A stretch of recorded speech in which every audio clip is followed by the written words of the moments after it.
ubu rero turashaka gufata rero icya kabiri, turashaka gufata rero Isirayeli. Twayivuzeho gake. Kubera iki twingingira Isirayeli? Tuyingingira iki? Tuyingingira iki?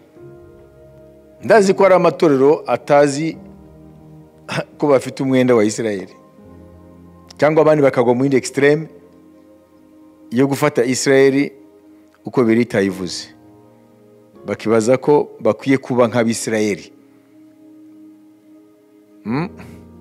ibyo bita judaize, babe nk'abayuda. hariho méconnaissance, hariho ikintu cy'ubujiji kubyerekeye ijambo ry'Imana mu bijyanye na Isirayeli mu bakristo, kubera kutigishwa. Icyambere cyo kumenya niki, ntushobora kuvuga ubukristo utavuze Isirayeli,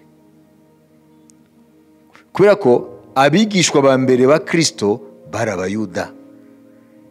Kubera iki? Kubera yuko isezerano rishya ni ugusohozwa ku isezerano rya kera, kandi isezerano rya kera ni hagati yande y'Imana rurema na isi, ishyanga arimo rya Isirayeli, aho nta mahanga arimo. Mwayumvise?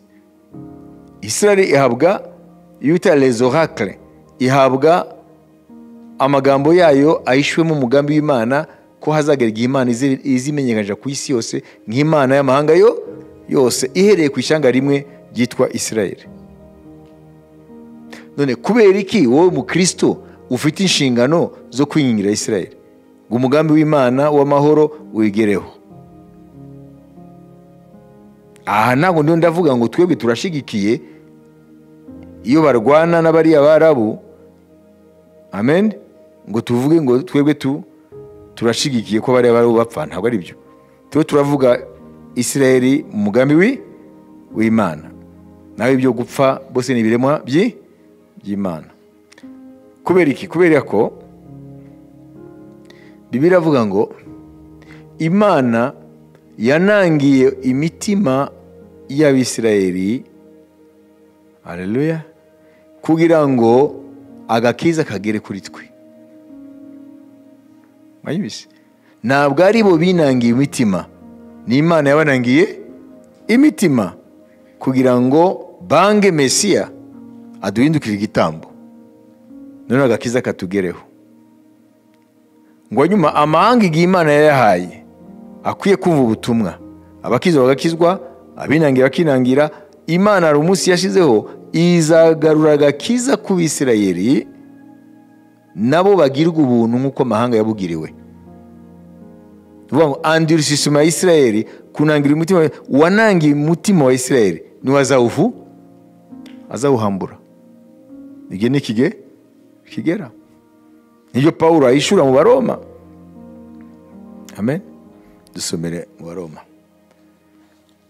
Turashaka kubona impamvu dukwiye kwingingira Isirayeli ngo twingingira amahanga. Haleluya. 11 ya Baroma umurongo wa 25-27. Ibi bintu nshaka gusoma hano benshi ntabwo babizi matorero. Bene data, kugira ngo mutabona uko mwirata, mbere yuko cyubahiro ukomeza, abo bene data tabwira ni bande? N'abanyamahanga. Mu mwanya w'Abaroma twishyiremo twese, ni abantu bose batari Abayuda bakiriyaga agakiza bakaba ari mu itorero ry'Imana. Arababwira abanyamahanga bageze mu itorero. Bene data, kugira ngo mutabona uko mwirata, ndashaka ko mumenya iby'iri banga. Kubera ko avuga mutabona uko mwirata, nimuzajye muvuga ngo bariya baranze umucunguzi baranamucisha mu gihe cy'Abaroma, ngo Imana yarabanze, sibyo? Tuvuge duti babaye ibigwari, Imana yarabanze none ihindukira twebwe. Nibyo avuga. Iyo baryumva vuga ngo ntukwiye kwirata ku Bisirayeli ngo bo barahebwe, none Imana iza kuri twe. Ngo bwari ubwiru mwe mukwiye kumenya Abisirayeli bamwe banangiwe imitima ariko si bose, kugeza ubwo abanyamahanga bazinjira mu itorero bakagera ku mubare ushyitse. Nibwo Abisirayeli bose bazakizwa nk'uko byanditswe ngo umukiza azava i Siyoni, azakura muri Yakobo kutubaha Imana. Iryo ni ryo sezerano mbasezeranije ubwo nzabakuraho ibyaha. Amen. Voilà. Nguko bwiru rero. Imana yanangiye imitima y'Abisirayeli kugira ngo agakiza kagere ku mahanga. Nimwibaze mwebwe, iyo Imana itanangiye imitima yabo, Yesu bakamuhakira nk'umwami wabo, twari kuba turihe? Agakiza kari kuva he? Ntabyo. Mwabizi? Mu mugambi w'Imana, Imana yanangiye imitima yabo kugira ngo bamwange, aduhinduke igitambo. Hanyuma agakiza kamamazwe ku isi. Ubuntu bw'Imana, Imana ibupropose ku bantu bose bari ku isi. Ariko igihe kizageraho noneho umubare ushitse bakwiye kwinjira mu gakiza w'abanyamahanga. None Imana izahindukira rero ba bandi yanangiye imitima kera, nkuko Yesaya 6 bivuga. Hanyuma bazahumuka noneho bamwakire nk'umwana w'umukiza wabo. None nta mwenda mbona ko dufite? Ntitufite. Ko twabonye ko sibo binangiye imitima, niyo yabanangiye umutima kugira ngo agakiza kagere ku banyamahanga. Dufite rero umwenda wo kubingingira nabo kugira ngo Imana ibageze mu mugambi w'agakiza. Icyo ni cyambere, kirumvikana. Nshobora kubabwira abantu benshi muri Bibiliya asobanura ukuntu umunyamahanga ukijijwe, amen, afite umwenda ku muyuda wo kumusengera. Icya kabiri ni ukubera rero umugambi w'Imana kuri Isirayeli, icyo bita ubuhanuzi bw'Imana kuri Isirayeli, turabona aho bugeze. Bageze he? Bageze ahoroshye, bageze ahakomeye. Wabise? Kuko ubu rero antisemitisme, kwanga umuyuda, byafashe urwego ku isi yose. Kugeza no muri oni batangiye kuvuga bati ibyo muri bo ntabwo tubyumva. Ubu ntabwo kinavuga ko Hamas yateye Israel. Ubu baravuga bati Israel irakora genocide. Afrika y'Epfo yatanze ikirego mu Buholande, mu rukiko mu Buholande, mu rukiko iyo yita Cour internationale de la justice, inkiko zireba iby'ibihugu. Barajyanye hariya ikirego barega Israel ko yakoze genocide ku Banyapalestina. Kandi hari ibihugu byinshi byo ku isi bishigikiye abo Banyafurika y'Epfo muri icyo kirego. Urabona ko ibintu biragenda bifata intera. None dukwiye rero gusenga mu mugambi w'Imana usozwe kuri bo. Mwana wabyumva? Bivuga ngo bakeneye amasengesho iki gihe.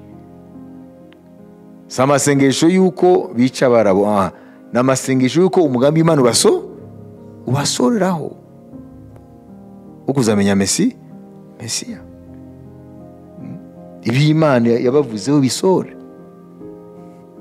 Nababwira n'ibindi byinshi ariko reka dufate ibyo bibiri gusa, birahagije. Icya mbere, banangiwe twebwe tukiri. Icya kabiri nuko bageze mu bihe bikomeye, bakeneye intercession, bakeneye amasengesho. Birumvikana iyo? Amen. Kubera iki? Kuko bo nibisengera, yego barisengera, bari abarabini babo mu masinagogi, ariko bo ntibasenga avec révélation.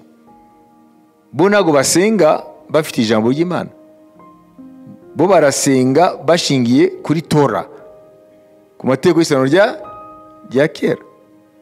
Ibya Mesiya bo bazi ko Mesiya atigeze aza, ahubwo barasaba Imana ngo imuzane abatabare. Ariko twebwe turabizi ko Mesiya yaraje, nuko batamumenye. Urumva, ni twebwe rero itorero twahumutse dushobora kubasengera uko Imana ishaka. Ntibashobora gusenga ngo Imana ngo ibororeze Mesiya kandi Imana yaramwohereje. Nibyo Pawulo avuga ngo basengana, bakorera Imana mu bujiji, ngo bafite ishyaka ariko bitari mu bwenge. Ni twebwe tukwiye kubasengera kugira ngo bahumuke bamenye Mesiya. Ndumva ibyo bifite ushobora kwingingira Isirayeli. Isirayeli, reka dusome Baroma amwe twasomye ariko tugere ku murongo dukomeze 28 tugeze kuri 32. ku by'ubutumwa bwiza babaye abanzi b'Imana ku bwanyu, ariko ku byo gutoranwa n'Imana bayifiteho igikundiro ku bwa ba sekuruza, kuko impano z'Imana no guhamagara kwayo bitavuguruzwa. Nk'uko mwebwe mwagomeraga Imana kera, ariko none nuvuga ngo nubona ngo urwandiko rwandikiwe Abaroma, nimba uri umunyamahanga umenye ko ni wowe ubwirwa. Donc tous les non juifs abatarabaya Yahudi. nk'uko mwebwe mwagomeraga Imana kera, ariko none mukaba mubabariwe ku bw'ubugome bwabo, niko nabo bagomye ubu kugira ngo imbabazi mwagiriwe zibaheshe nabo kubabarirwa, kuko Imana yabumbiye hamwe abantu bose mu bugome kugira ngo ibone uko ibabarira bose. Amen. Amen. Mubyumva se? Amen. Bo kera mwari abagome, mwari mugomeye Imana mu banyamahanga, mwakoraga ibyangwa. Amen. Noneho mugirirwa imbabazi, kugira ngo imbabazi mugirirwa imbabazi, sibyo? Hanyuma nabo banangirwa imitima kugira ngo ntibizere, kugira ngo twebwe abanyamahanga tugirirwe imbabazi, kugira ngo imbabazi twagiriwe zizabagereho nabo, na nicyo twabasengeye. Amen. Twebwe twari abantu bo kwangwa, tunangira imitima, twe abanyamahanga twasengaga imana zitarizo. Noneho Imana itugirira imbabazi mu kunangira imitima yabo, kandi bafite ubuhanuzi, bafite amategeko y'Imana ababwira ko Mesiya azaza, azavukira, uza mu byara, buri kintu cyose, ariko ntibashoboye kumumenya. Imana yabanangiye imitima kugira ngo imbabazi tugirwa twe abanyamahanga nabo bazazigirirwe. None se bazazigirirwa abazigiriwe batabanje kugira umutwaro wabo no kubasengera kugira ngo nabo imbabazi bazigirirwe? Ntabwo byumvikana. Amen. Ni ibintu biri simple, ni ibintu biri très simple. Naje kubabaza ikibazo nigeze no kubaza hano twanagishubije, kuko abamarayika atari bavuga ubutumwa. Hano mu isi huzuye abamarayika batabarika. D'après Hébreux 1:14. Ayobora urimo 14. Abamarayika ni imyuka yatumwe mu isi gukora bazaragwa bakiza. Kuko abamarayika atari bavuga ubutumwa. Hano muri gare nta bamarayika bahari. None se ndibabona ko abantu benshi ntago bakijijwe kuko batababwira ubutumwa. Nibahawe kubuvuga. Kubera iki? Kuko ubutumwa bw'ubuntu bwa Kristo buzavugwa n'abagiriwe ubwo buntu. None Abayuda banangiwe imitima, twebwe tugirwa imbabazi. Ni twebwe twazigiriwe, tukiyegura umutwaro wo kubasengera ngo nabo zibagereho. Urumva ko dufite umwenda wo kubasengera ngo imbabazi twagiriwe nabo zibagereho. Imana ishimwe. Nagira mbumvishe akantu gato nigeze kubabwira kare, ko nashaka yinjire mu discours ya Anthony Guterres, umukuru wa ONU. Muvise ibyo avuga ubu kugira ngo mubyumve ko turacyari kuri Israel. Turaza kubasobanurira. Donc la 9534e séance. Last week's clear and repeated rejection of the two-state solution at the highest level of the Israeli government is unacceptable. And this was despite the strongest appeals from even the friends of Israel, including those sitting around this table. This refusal and the denial of the right to statehood to the Palestinian people would indefinitely prolong a conflict that has become a major threat to global peace and security. It would exacerbate polarization and embolden extremists everywhere. The right of the Palestinian people to build their own fully independent state must be recognized by all. And any refusal to accept the two-state solution by any party must be firmly rejected. A lasting end to the Israeli-Palestinian conflict can only come through a two-state solution.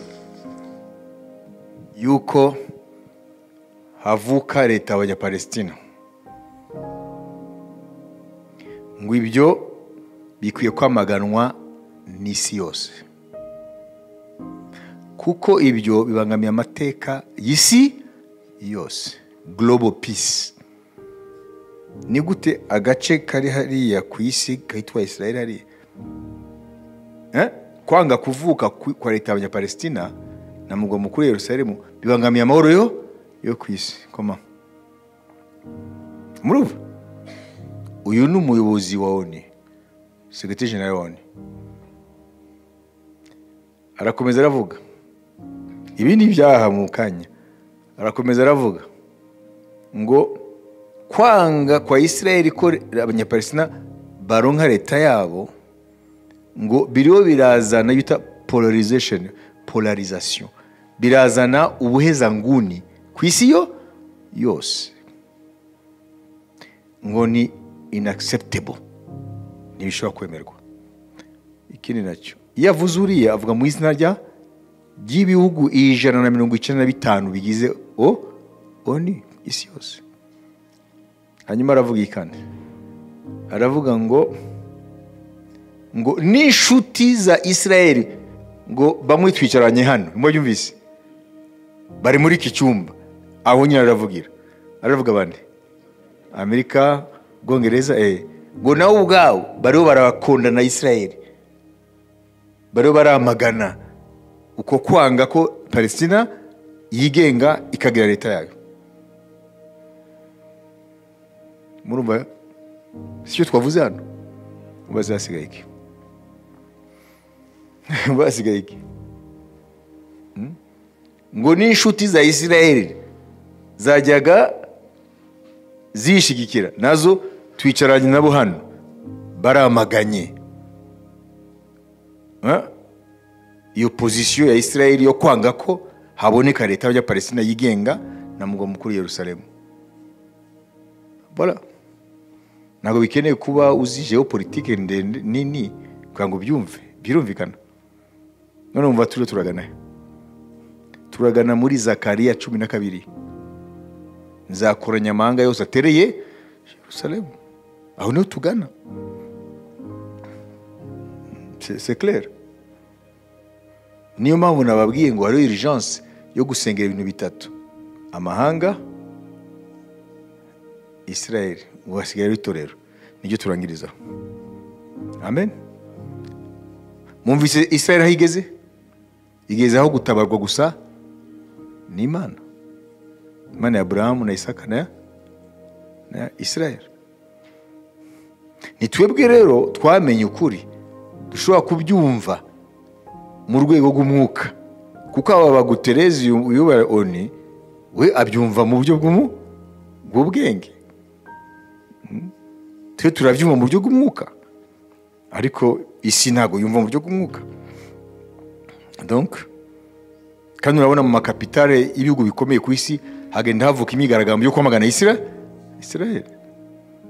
Na nibyo yavuze ngo kwanga ko Israel, kwanga ko havuka leta y'Abanyapalestina yigenga ifite umugwa mukuru Yerusalemu, ngo birazana polarization, kwirema udutsiko ku isi, extremisme niko yavuze. Kuko mu bihugu bya Amerika na yose haruza extremisme, pro Israel, pro Palestine, bagahangana. Ibibera muri Israel biro birazana ingaruka no mu bindi bihugu. Ibyo murabyumva? Imbabwira ntabwo bizwi mu matorero menshi, na niyo mpamvu nta binginzi bingingira ibi, kuko bakwiye kumenya mbere ikimana ivuga. Bo babyumva nk'ibintu by'amakuru gusa, nkuko hariho Darfur intambara, ariho babyumva muri ubwo buryo. ntabwo bazi iyo biraba hariya kuri ubu butaka ko biri muri Bibiliya kandi ko hari aho bihuriye natwe. Imana ishimwe. Amen. Twebwe ntabwo turi pro palestinien, ntabwo turi pro israelien, twe turavuga ijambo ry'Imana icyo rivuga, nta bindi. Twe na ruhande dufata. Amen. Twe turavuga biriko kwivuga. Iyo abanyapalestina bapfuye turababara, abisirayeli bapfuye nk'ubu umunsi umwe wenyine, c'est rare mu mateka ya Isirayeli, umunsi umwe wenyine wo kuwa mbere bapfushije abasirikare 24. Ubu ari mu kiro gikomeye. Umunsi umwe hapfuye abasirikare b'Abisirayeli 24 kuwa mbere. Urumva kuvuga ngo ibyo birababaje, n'abanyapalestina yo bapfuye nabo birababaje, kuko bose ni biremo by'Imana. Ariko turavuga ijambo ry'Imana icyo rivuga. Turarangije Israel rero. Naro ndabaha iyi complement d'information. Naro ndabaha ibi. Mwumve ko ibyo turavuga sibyo? Ntabwo ari ibintu tuvana mu kirere, c'est d'actualité. Ni actualité. Amen. Ngo le rejet, tu vois? Donc Israël, en rejetant la création d'un État palestinien, doit être condamné par tous. Uno mukuru wa ONU.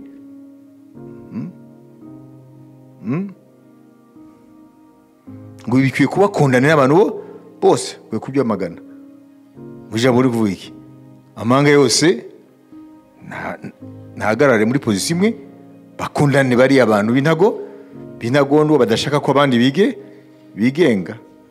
C'est ça en fait. Ubu rero hariho sagesse y'Imana irarwana sagesse y'isi. Sagesse y'Imana, ubwenge bw'Imana buri hano.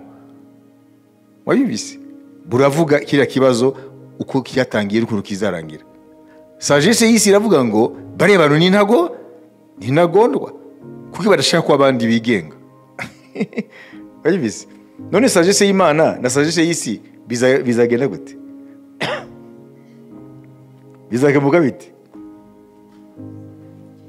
Kuko dufite Bibiliya. Tutafite Bibiliya natwe twaba muri impasse. Ibintu bizarangira gute?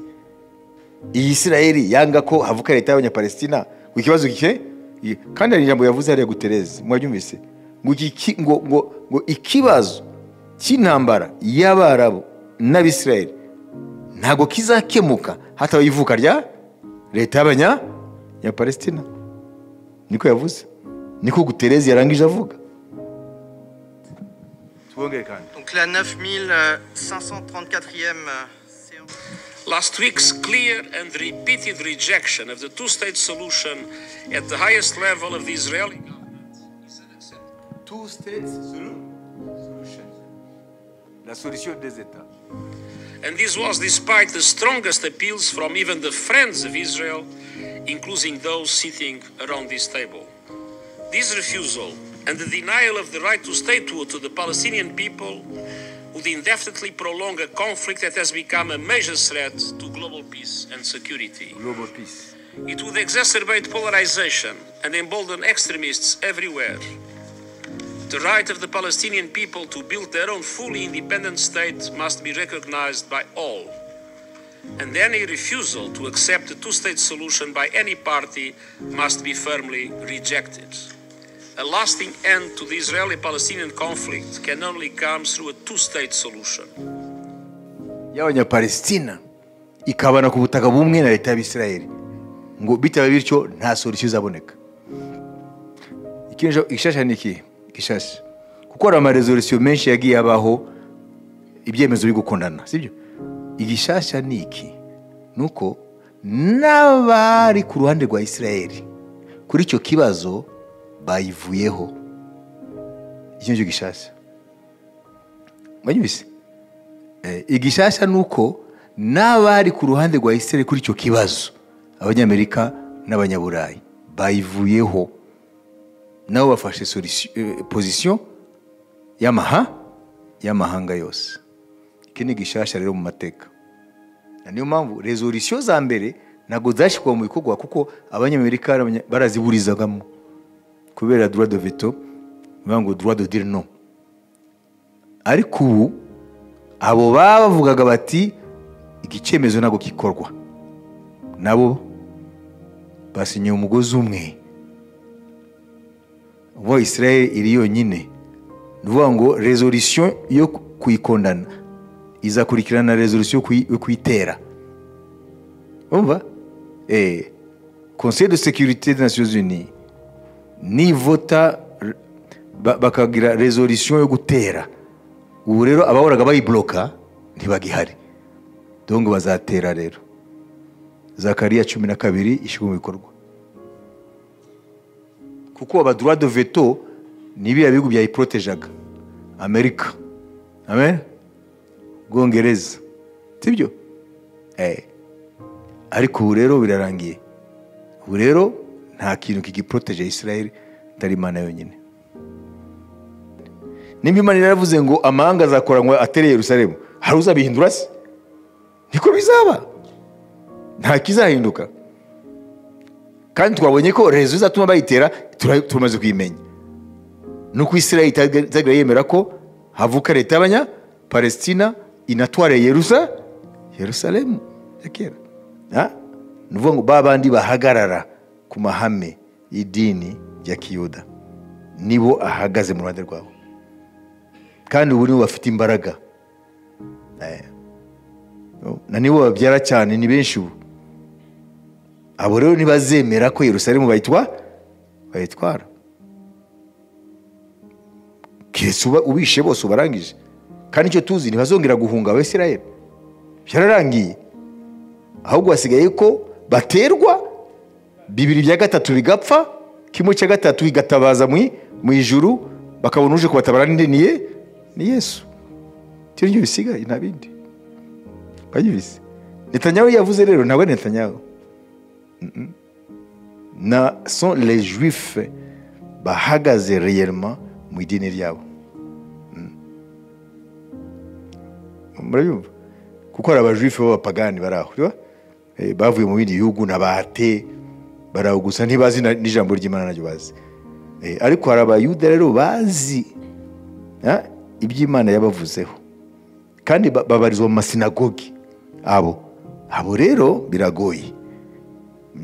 Ahubwo aho kugira ngo bahinde umushitsi n'iri jambo rya Guterres, Anthony Guterres, Secrétaire Général wa ONU, ahubwo babona yuko Mesiya ahubwo araje. Bo baranezerewe. Reka mumvishe umumva rabini uko avuga. Bo baranezerewe. Dore ibintu aho ngaho bigeze. Bo baranezerewe ati ahubwo amanga nagire vuba dore arutindi. Reka tumushiremo naho kugira ngo nabazakurika ku internet babyumve. Titre avuga ngo contre les missiles, la confiance en Dieu. Mwabyumvise? Ni umurabini wivuga ngo iyo misile bazajugunya ati twe tukikumenya ko igikuru ni confiance ku Mana. Mwabyumvise? Umviriza uko avuga. Ce jour dédié pour que Dieu amène Mashiach très rapidement, sans effusion de sang, avec beaucoup de miséricorde, et que tout Israël fasse Shuvah Bezrat Hashem. J'ai des nouvelles fracassantes à vous communiquer. D'abord une que j'ai déjà dévoilée hier dans un petit short. Ce Shabbat-là, donc avant-hier, c'était le 20 janvier, 10 Shvat, c'était la Iloula, l'anniversaire du décès du plus grand kabbaliste des 500 dernières années, le Rashash, Rabbi Shalom Sharabi. Non, celui qui enterra à Divatchou, ça va Mordechai Sharabi, qui est aussi un très grand kabbaliste, mais de notre génération. Lui, le Rashash, c'est lui qui a mis au point, on dit que c'était le Gilgul de Rabbeinu Ari. Rabbeinu Ari, c'est lui qui a écrit donc tout le Kabbalah moderne il y a 500 ans. Lui, et Rabbeinu Ari a dit « je reviendrai ». Et les kabbalistes disent qu'il est revenu dans le corps du Rashash, qui a établi les intentions kabbalistiques des prières. Vous savez que les kabbalistes prient avec des intentions kabbalistiques qui durent beaucoup de temps. Alors, la base de cela est écrite dans Rabbeinu Ari, mais techniquement, c'est pas utilisable. C'est lui qui a rendu ça technique, toutes les intentions kabbalistiques. il y a un rabbin kabbaliste qui a donné un cours ce Shabbat à Beit Vagan sur le Rashash et qui a dit qu'il est écrit dans ses écrits que le Rashash a dit l'année ou à l'anniversaire de mon décès, ici à Yerushalayim, il n'y a pas de la pluie qui va tomber, c'est l'année où Mashiach vient. Ce rabbin qui donne ce cours, il a 65 ans actuellement, il a dit depuis que j'ai entendu ça à l'âge de 13 ans, chaque année je vérifie, et chaque année à l'anniversaire du décès du Rashash, il pleut. Cette année, ce Shabbat, il y avait un soleil splendide, un ciel bleu, 19 degrés à l'ombre, un 20 janvier. Donc ça nous réconforte beaucoup que Mashiach va arriver. Le grand rabbin du Badat Salada Haredit à Jérusalem, le Rav Sternbuch, son petit-fils lui a demandé la semaine passée, il vient comme Mashiach, il a dit cette année, beaucoup le disent.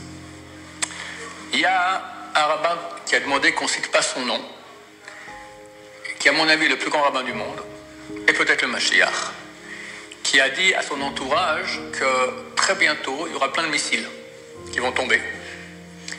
Bon, pas besoin d'être un prophète pour dire cela. Ceux qui ont des soldats à l'armée, tout le monde sait que, si je ne me trompe pas, l'État d'Israël a laissé jusqu'au 1er février. Il y a un envoyé des Américains pour essayer de convaincre Hezbollah de revenir en arrière. Ils sont à la frontière, venir en arrière, sinon Israël a dit qu'il rentrait en guerre. Bon, il semblerait qu'ils vont rentrer en guerre. Et la spécialité de Hezbollah, c'est les missiles. Il y en a qui disent 150 000, qui ont 250 000. Donc ce rabbin a dit, moi, je ne sais pas ce que ça veut dire, je vous répète ce qu'il a dit. Il a dit, il y aura plein de missiles partout. Ne vous inquiétez pas, il faut travailler la mouna, avoir confiance en Dieu. Est-ce que ça veut dire qu'il n'y aura aucun dégât humain, Bezrat Hashem? Est-ce que ça concerne seulement les gens de sa synagogue, sa communauté, tout Israël, l'étranger aussi? J'ignore. Mais c'est clair qu'il y aura une grande aide du ciel. Maintenant, il se peut aussi qu'il y aura, Dieu ne le plaise, j'espère qu'il n'y en aura aucun, mais il faut comprendre que Dieu veut amener Mashiach. Il doit mettre un peu d'ordre dans cet état-là qui est en train de s'écrouler. Ça peut avoir lieu avec le Hezbollah, à Dieu ne plaise. En tout cas, un message d'un des plus grands hommes, c'est pas le plus grand homme du monde, qui dit ne pas s'inquiéter, avoir la émouna. Ça, c'est mon message numéro 1. Peut-être le seul important. D'accord? Dieu veut dévoiler Mashiach. C'est quoi Mashiach? Mashiach, c'est un homme qui va venir faire quoi? Qui va venir faire régner Dieu dans le monde. Donc Mashiach, c'est l'intermédiaire. Ce qu'on veut, en fait, c'est le règne de Dieu. Donc il faut s'adresser à lui, il faut avoir confiance en lui, savoir que c'est lui qui gère tout. Et c'est ça l'ABC du judaïsme. Shema Yisrael Hashem Elokeinu Hashem Echad, Dieu est un. C'est-à-dire quoi qu'il est un? Il maîtrise tout. Alors quand il y a des missiles qui tombent, ok, il faut aller à l'abri. Mais tu ne vas pas commencer maintenant à faire toutes sortes de choses qui sont inutiles. Ce qui est utile, c'est le plus. Je ne dis pas qu'il ne faut pas se défendre, il faut se défendre, mais le plus utile. Le problème, c'est quand on se défend, alors on croit que c'est la défense qui nous a sauvés, et pas Dieu. Or, c'est Dieu. Et la défense n'est qu'une comédie. Et c'est exactement sur quoi il faut se battre. Se tourner vers Dieu.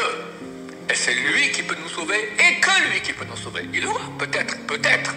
Il va faire avec Sahal et d'autres comme ça, ça sera les moyens de.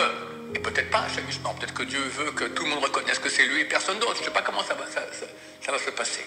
Mais nous, notre mitzvah en tant que juifs pratiquants, c'est avoir confiance en Dieu, prier, pas s'inquiéter, parce que si tout provient de Dieu, et en fin de compte, il faut savoir qu'on arrive à Mashiach. Et là, j'arrive au troisième point que je vais dire. Donc j'ai parlé du Rashash, j'ai parlé de ce grand homme qui a dit à propos des missiles, et Motzei Shabbat, un grand homme à Bnei Brak, c'est le Admor de Nadborna, qui a dit que très bientôt une guerre va éclater.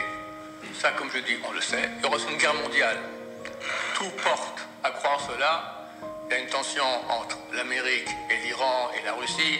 Ça peut démarrer avec les Houthis au Yémen. Ça peut démarrer avec Kim Jong en Corée du Nord qui dit qu'il va attaquer la Corée du Sud. Ça peut démarrer avec les Chinois à Taïwan. Ça peut démarrer avec les Russes. Les Allemands ont dit qu'ils pensent que les Russes vont conquérir l'Europe. Ça peut démarrer par beaucoup de biais, peut-être tout à la fois. Donc ce Admor, il a dit que très bientôt, il y a une guerre qui va éclater en Israël et aussi dans le monde, une guerre mondiale. Et les deux vont continuer jusqu'à l'époque messianique, jusqu'au Mashiach. Quand il n'a pas dit, nous espérons avant Pessah, nous pensons que ça sera à Pessah et pas plus loin, et peut-être plus loin chez Mishmon, mais j'espère que non. Donc il faut se préparer à cela. Et le message est le même. Confiance en Dieu, tchouva, beaucoup d'entraide. Et ne pas avoir peur, savoir que très bientôt, il y aura le bonheur le plus grand qu'il n'y a jamais pu y avoir et qu'il n'y aura jamais de toute l'existence sur Terre. Voilà. Amen, ben amen.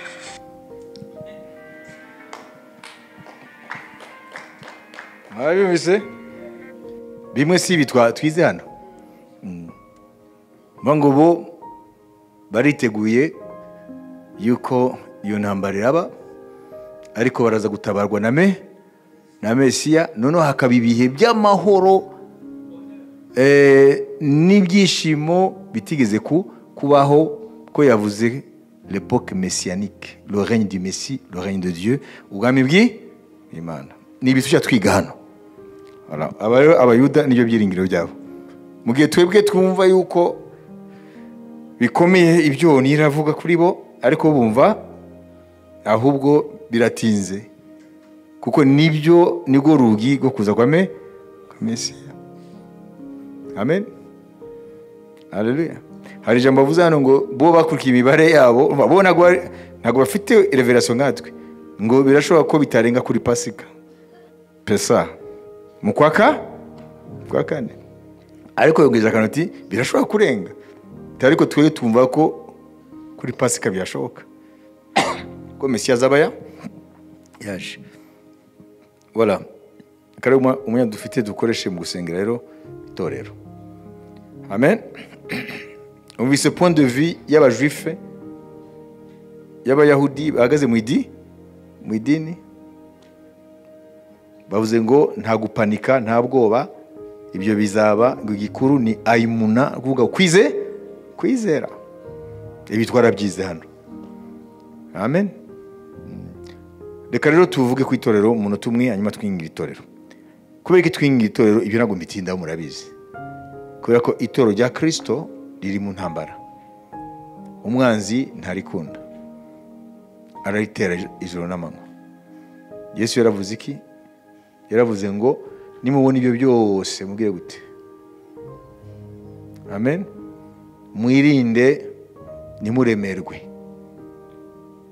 Amen. Nimitwariko iby'ubu bugingo no kurya no kunywa ngo ahubwo mucunguze uburyo umwete mu buryo gusenga. Vuga itorero rero mu gihe nk'iki ryakabaye ryegera umwami kurusha, ryakabaye riba mu ijambo kurusha, ryakabaye riba mu gushaka Imana kurusha. Ariko iyo twitegereje amaso c'est l'inverse. Ahubwo abakristo umwanya wo gushaka Imana ugenda ubura kubera pressure Satani yashizeho y'ubuzima. Ugasanga abantu basigaranye gusa bishobotse basigaranye gusa amateraniro ku cyumweru. Ibi ni muzire mwibaza ngo n'ubushake bw'Imana kuko birahabanye na situation église irimo. Nuvuga ngo c'est la volonté du diable, n'ubushake bwa Satani kugira ngo abantu bose babe under pressure, umwe ajye mu nguni ye arwane n'ibibazo bye hanyuma abura umwanya w'Imana. Ni ya strategy ya Farao ngo muwongereze imihati n'imirimo bari abaheburayo nibongere gutekereza ibyo gusaba kujya gusenga Imana yabo.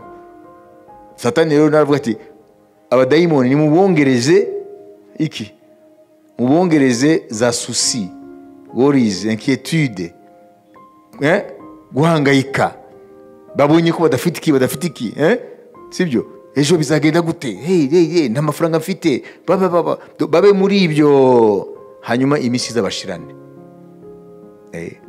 Tukwiriye gusengera itorero mbere na mbere rigarure kiriya uyu murabini yavuze. Niki yabwiye abayuda bakwiye aho kwiringira cyane sare n'ingabo za Isirayeli, aho kwiringira cyane ingabo zabo na teknoloji yabo niki ngo biringire Imana ngo bagarure ayimuna no kuvuga ngo kwizera. Nibyo natwe dukeneye afete kuko ifite kwizera ntago papa ntago kuko umutima ubuzi ko Imana yo mu ijuru ibyo udashoboye izabikora. ariko ubanza ukora ibyo ishaka. None Imana ishaka ko dukora iki? Ishaka ko tucunguza uburyo umwete, tukayikiranukira. Amen. Tugasenga, tukaba mu ijambo, tugatunganya ubuzima bwacu ku munsi ku munsi. Ibikocamye, ibigoramye tukabitunganya. Ariko iyo urebye rero abantu benshi mu itorero rigaragarira amaso ku isi, aho kugira ngo bagende begera Imana, barushizaho kujya kure y'Imana, ahubwo iby'isi bikagenda bibabata. Ugasanga abantu barakamutse mu mwuka, nta kintu kigihari mu mwuka. Ugasanga abantu basigaranye amateraniro yonyine, ariko imbere muri bo relation yabo n'Imana, ubusabane n'Imana no gutinya Imana bigenda bigabanuka. Rero nukumenya rero itorero turayisengera iki? Turayisengera ngo ribe uko Imana ishaka, nk'uko ibihe bimeze, nk'uko ibihe bitegetse, abariko babaho bakamenya ko bagiye gucunguza uburyo umwete mu gushaka Imana, mu masengesho no mu kuba mu ijambo. Nubwo bakomeza gukora imirimo yabo buri munsi, ariko bacunguza uburyo umwete, akanya kose kabonetse bagakoreshe neza mu by'ubwami bw'Imana. Mwami, turasengera itorero ryawe ku isi kugira ngo abarigize, abo bose banditse mu gitabo cy'ubugingo, ukangura imyuka yabo nk'uko wakanguye imyuka ya Zorobabeli, yaba Yosuwa umutambyi mukuru, n'abayuda bose mu gihe cy'umuhanuzi Zakariya na Hagayi. Bari basinziriye nabo mu buryo bw'umwuka, bari mu by'isi gusa, barwana n'ubuzima bw'isi, barwana no umwe wese kugira ngo yubake ubuzima bwe bavuye mu nyage.